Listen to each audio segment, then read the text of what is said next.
Hello everyone, this is Jordan. Starting with the euro-dollar, this is probably the most uncommon, well, not uncommon, it's part of the rules applied there, but we're not trading it that often. So for euro-dollar, the overall idea is that we're going down. Right? This is our overall analysis. We're looking for sells. When we're looking for sells, and we're using the strategies, what we need to make sure is that the given strategy is agreeing with us. In this case, we're looking for sell setups. So what can we see on the chart? We can see first push right here, consolidation, false breaks, and now we have two possibilities the way I see it based on this 15-minute chart alone. That thing after the first false break here, we're not able to continue lower, which means the consolidation which we mentioned is very likely to happen. And back to the two possibilities, we're either going to stop somewhere around here and then continue lower, or alternatively we're going to create some kind of a larger pullback, larger wave up, that could be zigzag structure or whatever, and then likely to continue lower. Of course, the third option is the price just shoots up and goes and invalidates the whole thing, but this is not something that we're going to discuss. So what do we have here? Why was this attack in place and why was this trade taken? Very simple. As I said, scenario number one is for the price to go ahead and create some kind of consolidation or flat move, taking approximately the highest points of this zone, and we have a range, right? This is our range. So we're next to the top of the range. Some of you might even try to go ahead and draw here some trend lines, which is going to give you a false break, and basically we're remaining below that low. So the price reaching that zone more or less is sufficient at that moment. And by sufficient I mean a level was tested, right? Because when we're buying and selling in the very pure form of trading, if you have a level, you want to see the price, I don't know, if you're looking for bounces, the price is going there, bouncing, and then you're trading it, right? But you want to see this level first of all checked. Or if you're trading breakouts, you want to see something like that. And this is where you're going to be trading it. So the closer to the level we are, and by level I mean support and resistances, the better.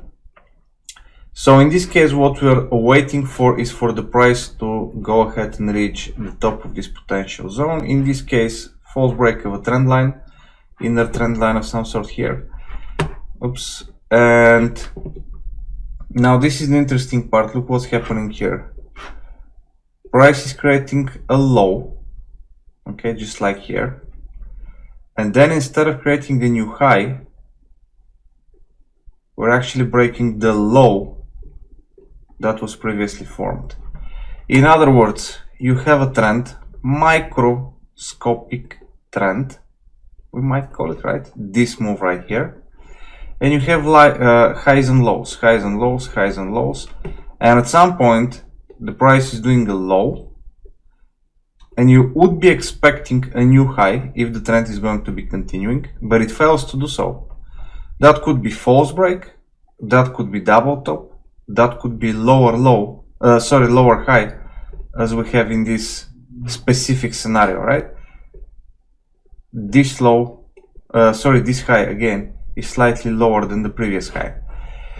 So basically what happens is, after the price was pushing up, low, high, not being able to break, and it looks like we're gaining the momentum down. So once we have a breakout of this low, that would be the first time the price started creating lower lows. Now that could be seen better on the 5-minute chart, of course, but I'm pretty sure you're following the idea. Next thing, so first of all, you can be drawing trend lines here if you would like, but again, that would be the 5-minute chart, not the 15-minute. Okay, this is too steep here in my opinion, and that move not providing very distinguishing waves. Usable, but it could be better. Okay, So look what's happening. Again, this aggressive trend line is broken. That low right here is broken. Bearish, bearish. 15-minute chart finally turns to bearish as well. Momentum and sentiment 2 out of the 3. And basically that gives us an aggressive setup. So only once the 15-minute chart candle switched, this is the time and place we can start the attack. So if this thing fails and it goes up, at least I would continue following the two possible setups. Why? Because I know that on the higher time frames, my count is telling me sell, look for sells, pullbacks and sells. So if this fails, I would be looking for sell once again right here. If that zone is broken, giving me the sell or not giving me the sell doesn't matter, but this zone is broken somehow, then I need to focus on this specific wave, right? The place where the price started moving up, which is this low, could be that low, just a few, probably less than a pip difference, not a few pips, but something like that, right? And then I'm going to focus on that structure right here, the way it's going to develop, if it's going to break above or not, and if this is going to be corrective or impulsive structure. And then I'm going to be attacking, regardless of what's happening next, right? Pretty simple. I hope I'm not overcomplicating it, but basically that would be the idea. You have a direction from the higher time frame, you have a level on the lower time frame, you're trying to identify what's happening in terms of price action, you check whether the software agrees with you or not, and you're looking for the entries. All this is not mandatory to be done. That's why we have this stuff right here. That's why we're checking the higher time frames. That's why we're checking the sentiment, momentum, and we're doing it on 3 time frames, right? Again, it's not mandatory, but if you have an understanding, overall understanding of market structures, market waves, all these things that were just mentioned right here on this setup, it would be valuable, it would be useful for you. Okay, so that's about euro dollar. Let's increase the pace a bit. Kiwi cat and Kiwi dollar, the two Kiwis that we're following for sells again. Now here the situation is pretty clear. I mean, after this bullish trend, tiny consolidation here, and then the price just started dropping like a rock again. Pretty straight move. Right here we have a beautiful double wave correction. We also have a zone. That would be the entire zone, right? Or maybe including the spikes, but pretty much this is the level. And we want, as a first zone of resistance, this place to hold. And we're holding. It's pretty much perfect, right? The price came, tested it, looks good. So next what we can do is check the higher time frames, which looks good. Okay, only the momentum is pushing higher, but still acceptable, because that would be an aggressive signal. And then we're looking, not the text, sorry. Then we're looking for continuation to the downside. That's pretty much the idea here. Next one we have Kiwi dollar, which is more or less identical. And that brings another important question. If you're trading the same currency inside a few currency pairs, try not to overexpose yourself. Here we're talking about positive and negative correlation, and we're talking about overexposure. So if you're trading, let's say, Aussie dollar and Kiwi dollar at the same time in the same direction, since they have positive correlation, you will be most of the times doubling or tripling your exposure depending on the lot sizes, okay, and the risk that you're taking. Basically, chances are, if one trade is going to win, the other one is going to win. If first one is going to lose, second one is going to lose as well. Okay, due to this very high correlation, it's like trading the same thing. So careful with that. And when you're trading too many of the same, just control the risk. Right? It's good to diversify, But if you're going to trade 2 Kiwis, for example, or 2 Aussies or something which is pretty strong correlated, you might go ahead and split the risk if you want, for example, right? This is a good option. All right, so again, as I said, Kiwi dollar 15-minute chart. Here we can even start looking at the count as well, if that helps for some. So first wave, third wave, fourth wave, we have a breakout, bearish on the 4-hour, bearish on the 1-hour chart. We're basically looking for continuation down. Absolutely classical setup, which unfortunately couldn't reach the targets. Right? The 1-to-1 was slightly below this lower right here, but in terms of analysis, in my opinion, this is what we should be aiming for. The count is there, the higher time frames are supportive, the lower time frame, the 15-minute chart, the count here is also supportive, so everything looked good. Unfortunately, we have a miss. Alright, so this is the last one that we have for 2021. Now we can go ahead and check out very quickly a few of the SRS2 trades. Here we have a bit more, right? Starting from even the previous weeks. 12th, 13, etc, etc, etc. But let's start from the top, right? And we're gonna see how many we're going to cover. Now the first one from the top is silver, right? And inside silver the situation is a bit mixed on the higher time frames, at least for me. That's why sticking to the lower time frames might be a good idea in such situations. And this is exactly what the team did here. So what we can see at that specific scenario and situation is, first of all, this double wave, right? And this double wave is coming right after a push to the upside. And this is a structure on its own, and once this structure is completed, we can expect for the price to complete an ABC. The assumption here, of course, confirmed by the rules, is that this is the first wave. We have the pullbacks and we're expecting second wave to be delivered down. So once we get the breakout, push, we're kind of trading the pullback here, right? Very short term, 15-minute chart. And overall, the situation looks good. We also have Euro Yen here. Euro Yen for the sells. Now in this case, what we are looking at is a bottom somewhere around this spike. We also can see that the price is moving lower. It's creating lower highs, lower lows, right? So basically the trend is bearish. We can see that these two, rule number 1 and rule number 2, are also showing down. So our manual analysis is confirming the idea of the sells. Our software is confirming the idea of the sells.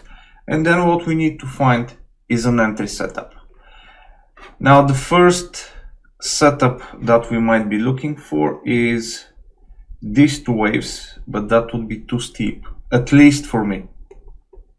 Okay, that would be kind of steep. Then the price pushed down. If we start considering this now as first wave, we have a push lower, we have break above, right? And once we have the break above, this is the place to update the line. So I need to go ahead and do that and cover this spike, because that was the low. Once we break above, it has to be updated. And basically now you're working with this low right here if you want to be trading the larger structure. Okay, if you want to go ahead and try to squeeze the price, or in this case is actually a bit less aggressive than the big one when we compare it, but you can be trading the most recent structure. So what's happening here is we get a confirmation of a breakout of this, and then we're trading the last wave with the breakout. Here, by the way, one simple trick, since this trend line, this one, is pretty close to the swing, to the low, we cannot really call it a swing, but to the low, you can actually wait for this breakout below the low before you go ahead and start the attack, right? Just for extra confirmation. Let's see the two losing trades, and I think we can call it a day because we covered many of them. Of course, if you have any questions about the remaining setups, feel free to drop us a comment below. We can always go ahead and discuss it, or of course find us in the Telegram group for SRS, and we're going to cover it there directly. So quickly going over dollar cut and Ethereum. For dollar cut, we have an aggressive buy. The daily cycle, I'm not going to work with that here and take more of your time, but basically we're experiencing divergences on the higher time frames, and here we can also start counting, and this count also ends with divergence. We can also be talking about false breaks in this case. This one right here attempted for a false break, immediately rejected, stopped here without any further continuation. Then we have the next one, which was false broken right here, and in my opinion at least, we can, I don't know if we can go ahead and do that again, but basically the market starts to show us, look how it's moving on this part to the downside, and then look what starts happening. Let's use the straight line. Once we break this low, almost immediate rejection. You see, break below, almost immediate rejection. We don't have these big nice moves to the downside as we had before on the previous swings. Okay, and without even looking at any indicators or histograms or divergences or whatever it is, pure price action, you can see what's going to happen. This is starting to suggest we might be looking at a potential move to the upside. Of course, 15-minute, right? This is where the attack starts, technically speaking. So once that has been observed right here, then we start looking for a potential entry. So we have the two waves. Some might even go ahead and draw that like this, in which case this is going to be your entry right here, and that, by the way, is probably going to be delivering. But again, for me this is a bit too aggressive, guys, too steep, right? So this trend line I find much more attractive, and breakout plus you can see that the price starts to form higher highs here. Okay, low, low, high, this one or that one doesn't matter, but instead of making new lows, now we're actually breaking both of them simultaneously during this candle plus a trend line, and the price starts to move up. It smells like it's going up, it starts to smell bullish, right? And basically the attack is right there, trying to get these pips. Now the part which is not ideal, and it could have been probably a better trade, and we need to talk about with the traders about that, but check out the risk reward ratio, and I keep repeating that time after time. This is your target at the moment for pure one-to-one risk reward ratio, right? However, look where the swing is. Many times what we experience is the price comes here and then it starts doing whatever it's going to do. That could be continuation lower, that could be a simple pullback and then continuation. It doesn't matter, but usually you're going to see a reaction near the swing, right? This is ABC. So when you're looking at this kind of setup and you get the breakout and the validation, we're talking about 2, 3, 4, 5 pips, not more. Let it give you the pullback. This zone is interesting. There is a good chance it's going to be retested. Let it give you the pullback and try to attack it right here. So then the target could be slightly lower below this swing. Okay, just a friendly reminder. Now in this case we don't have the pullback, as we can see. It went straight up, but look what's happening, okay, near the top. So basically that's what I'm referring to, especially if you're going to be trading pullbacks or anything like that when the trend is not really with you. Okay, make sure your targets are closer to the swing that you're attacking or slightly below it, ideally, because technically speaking this is the top, but this zone starts from somewhere around here.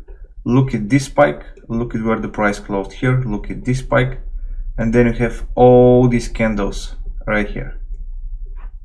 Okay, and when you look at it this way, I'm not sure about the spread, but the bid is going to be crossing that zone.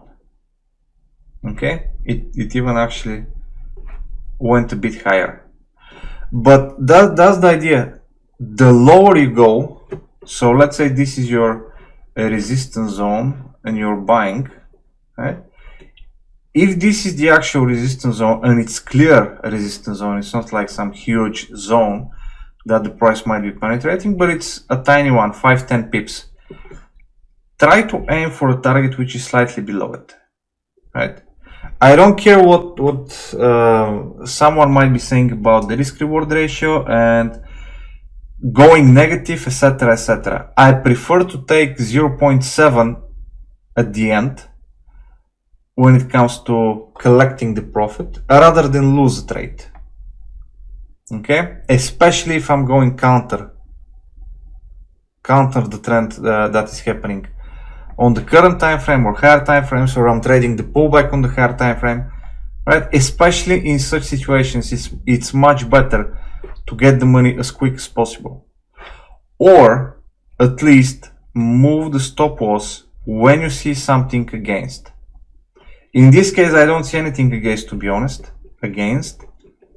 Okay, I wouldn't trail the stop. If I would be trading this one, okay, I wouldn't trail the stop, but again, I'm probably going to be missing this trade because I would have been waiting for a pullback which was never delivered, and then the move happens. So for me, that would be probably a skipped missed trade. Well, when we look back at the chart, it's very easy to judge and to say I would have done this, I would have done that, right? But overall, we should be prepared about these things and practice as much as possible, because once it happens live on the chart, even if you're trading with, I don't know, $100 or $1,000, there is emotion. It's not the same as when you're looking back at the chart in the history. It's simply not the same. And if you add to that the emotion from trading live money, again, it doesn't matter how small the account is, the feeling is different. So practice as much as possible. That's why we have these screenshots, by the way, here, right? You can go ahead and you can try to figure out why was this trade taken. If you don't find a logical explanation, or you believe it should not have been taken, copy paste it to the Telegram group, bring it up for discussion. Let's see what our traders have to say. Let's see what other people think about it. Okay? The truth is usually discovered in the discussion, right? Something like this. So the more you discuss and the more you get familiar with these setups, with these specific setups, the easier it would be for you to handle these situations live. Practice, practice, practice. Again and again, I'm telling you guys, I'm not smarter than any of you. Vlad is not smarter than any trader out there. It's all about having enough time to practice something to perfection, and then you start master it. That's it. That's the big secret. Okay, just having more time to do something compared to other people. If you go to the gym regularly for 1 year, and I go to the gym every month or so, once a month, there you have it. Does it mean that you're stronger than me? No, you just have better will. Same here with trading, and these things are going to help you get there much faster. Okay, but it takes effort from your side as well. So that would be all for this week. Let's hope we have a better 2021. Next week we're going to continue. Hopefully our callers are working on Delta as well, so that must be fixed, I hope, this week, in the middle of the week. I don't know, we're going to test it as soon as possible and start uploading everything again, because this stuff is really useful and we get the feedback, and it's good when people value it and appreciate it, and it helps them, right? So guys, if you have any questions, leave us a comment below, or just thumbs up if you like this content, and I'll see you next week. Thank you.